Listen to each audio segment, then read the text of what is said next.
Борбор шайлыкомдун кечүүнүн кечинде сервери бузулгандыктан көп маселе жаралууда.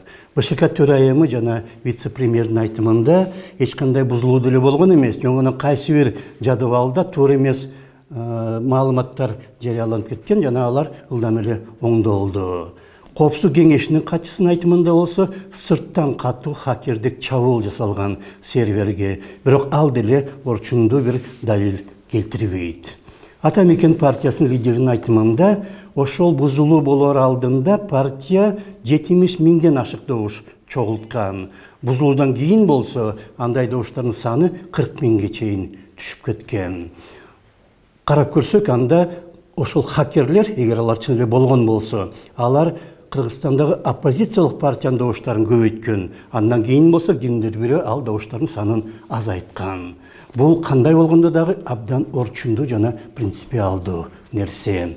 Азыр элдин баары кол менен саноодон үмүттөнүп турат. Бирок дал ошол кол менен саноо учурунда көптөгөн мыйзам бузуу жана бурмалоолор болгондуктан Кыргызстан андан баш тартып санариптештирүүгө өтө баштаган.